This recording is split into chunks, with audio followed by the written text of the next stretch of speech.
Cette année, c'est encore plus fort que l'année dernière parce que c'était plus difficile.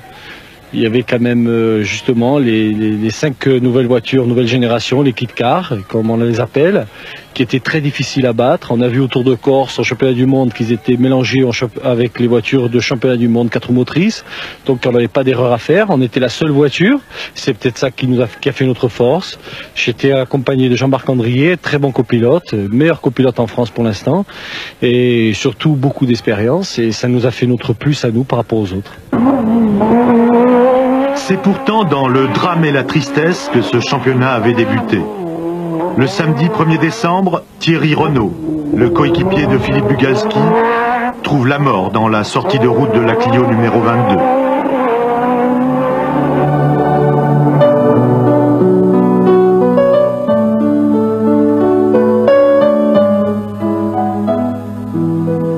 Dès lors, le résultat et la victoire de Patrick Bernardini importent peu. Ce podium n'en était plus un. Un mois plus tard, sur les routes du Tour de Corse, Patrick Bernardini avait pour mission de marquer des points pour le compte de Ford. Mission accomplie, à domicile, il termine 7e du scratch, à 3 minutes du vainqueur, Didier Auriol. Strasbourg, rallye Alsace-Vosges, 3e manche du championnat. Une petite révolution va se produire avec l'arrivée de la toute nouvelle 306 Maxi. Les premiers kilomètres de course vont confirmer la compétitivité de la nouvelle venue. Pendant toute la première étape, 3 hommes se battront à coups de seconde. Bernardini et son escorte Cosworth.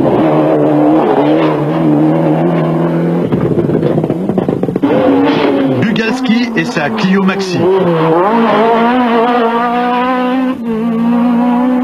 Et Gilles Panizzi et sa 306 Maxi. Ce dernier n'ira pas au bout, trahi par la mécanique, et sera remplacé par son coéquipier Fabien Duenlen. Duenlen, 3e derrière Bugalski, 2e, et Bernardini, vainqueur et désormais solide leader du championnat. 15 jours plus tard, lors de la ronde Sévenol, le Corse confortera encore sa position en s'imposant pour la 3e fois de la saison.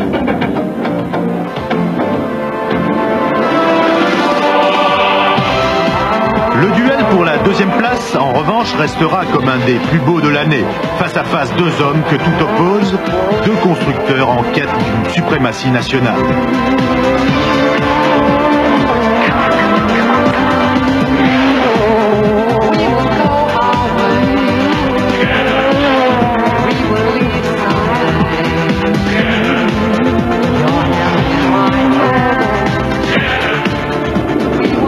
À l'arrivée, 8 secondes d'écart entre Bugalski 2e et Duenlen 3e. Dès l'épreuve suivante, beaucoup de choses vont changer.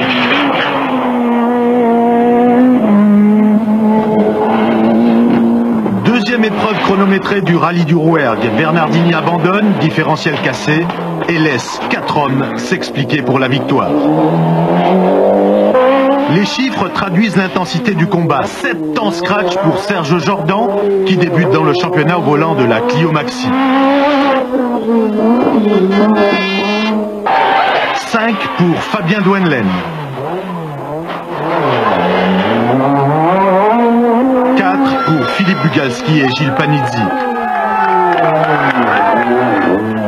Au départ du dernier chrono, Bugalski compte 2 secondes d'avance sur Panizzi et Jordan ex aequo. La suite ne se raconte pas, elle se vit.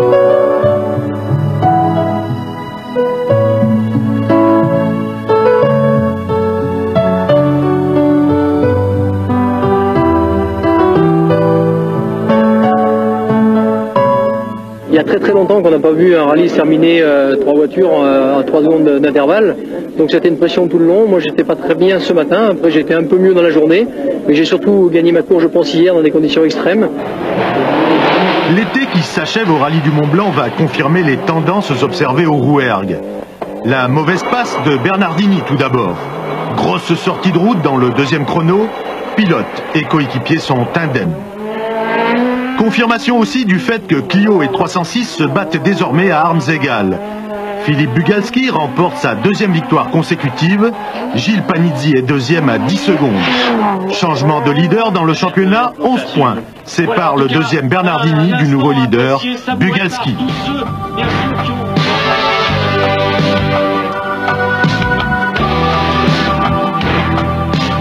La mi-saison est maintenant dépassée, l'occasion de jeter un coup d'œil sur les autres, sur ceux qui, sans se battre pour la victoire au scratch, n'en sont pas moins des animateurs du championnat. Jean Ragnotti tout d'abord, au fil des courses et à 50 ans cette année, Jeannot s'est mué en un fidèle lieutenant de Bugalski. Toujours bien placé, il contribuera très largement à faire de Renault le champion dans la catégorie 2 litres. Gérard Morin, lui, sera l'homme du groupe N. Victorieux au terme d'une saison riche en superbes duels avec le Corse Jean-Marie Santoni.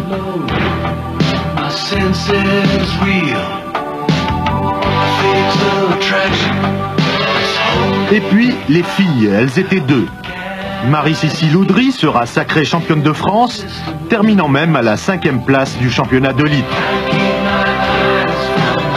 Priscille de Bellois, elle, a compensé le manque de compétitivité de la Fiat Cinquecento Sporting par une belle régularité qui lui vaut de finir 12e du championnat.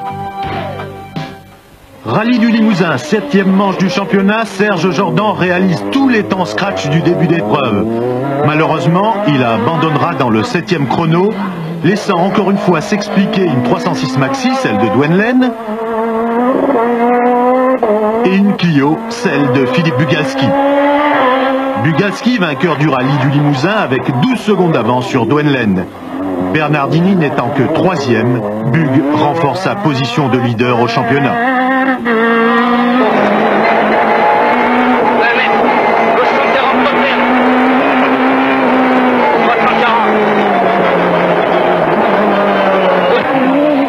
Les deux épreuves suivantes vont beaucoup se ressembler dans leur déroulement comme dans leur conclusion.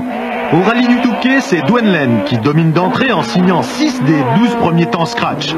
Le lendemain, les routes sont beaucoup plus glissantes et Patrick Bernardini ne laisse pas échapper le moindre chrono pour s'imposer finalement avec 44 secondes d'avance sur Duenlen. Ragnotti termine 3e. 80, 50 mètres. Attention, à 85 mètres, 60 et 800. Au Critérium des Cévennes, ils étaient tous très proches les uns des autres. Au terme de la première boucle, Fabien Duenlen et sa 306 Maxi occupent le commandement. Dans la deuxième boucle, Duenlen casse et Jordan prend la tête.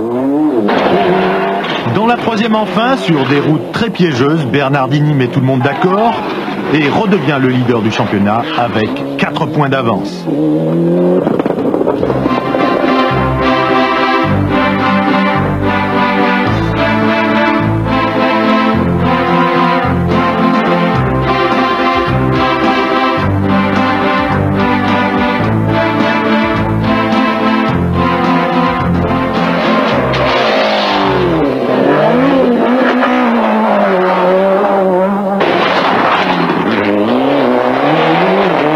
Deux hommes qui s'observent, qui s'épient, qui se jaugent. Un troisième en profite pour se faire la belle. Gilles Panizzi veut en effet terminer l'année en beauté. La 306 va dominer le rallye du Var pendant 11 des 19 chronos, avant de céder sous la pression de Bernardini. Un rallye à l'image de ce qu'aura été cette saison 1995. La montée en puissance de l'équipage de la Ford Escort Cosworth fut impressionnante. Ni Panizzi, 2e à 24 secondes, ni Bugalski, 3e à 49 secondes, ne peuvent résister. Peut-être cette voiture était-elle tout simplement trop supérieure. Au Var, une page est pourtant tournée. L'an prochain, nous ne verrons plus de grosses groupas dans le championnat de France. Sortie réussie pour cette voiture, qui restera à tout jamais invaincue sur le sol français.